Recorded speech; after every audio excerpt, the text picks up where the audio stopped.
ఇప్పుడు నన్ను ఏమంటారు చేస్తా కొంతమంది జడ్సన్ రాంగ్ స్టెప్ వేసిండు. ఎట్లా నేను అదే అన్నా, అంటే ప్రజల వైపు ఉండడం రాంగ్ స్టెప్. Wrong step. ఎట్లా అంటే ఇన్ని రోజులు 10 ఏళ్ళు కష్టపడ్డారు, ఇప్పుడు దొంగతనం చేయాలి కదా, మేము మాలకి ఎత్తుకపోవాలి కదా, రాంగ్ స్టెప్ వేసిండ్రు అని అంటారు.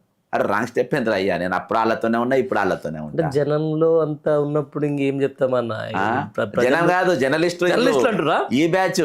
అబ్బా, జనం అంటలేను నేను, జనం ఏమన్నారు, జనం వాళ్ళకు కూడా ఉండాలి కదా. ఇప్పుడు మైక్ టైసన్ నేనున్నా, జనం కాదు ఇది అనేది ఎవరంటే జర్నలిస్టులు. అందుకని అప్పటి మీడియా, నేను గత ప్రభుత్వం మీద చేసిన పోరాటం మీద కవర్ చేసేటోళ్ళు మీడియా ఎప్పుడు కెమెరాలు పెట్టుకుని ఇంటి ముందే కూర్చునేటోళ్ళు. ఇప్పుడు కనబడతలేరు. అసలు ఎందుకు కనబడతలేరు అంటే ఇప్పుడు వేరే వ్యాపకాలు. ఇప్పుడు వాళ్ళకు మైక్ టైసన్ వీళ్ళు.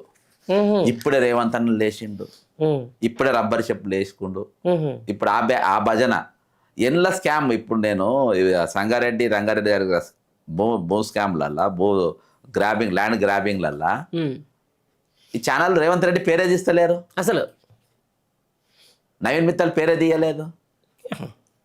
మళ్ళా దాని సీరియసే లేదు ఇవాళకి. ఇంతవరకు పబ్లిష్ కూడా అయింది కూడా లేదు. అట్లున్నది ఏం లేదు. బెదిరించి కుక్క బెదిరించి చెప్పులు ఎత్తుకపోవాలని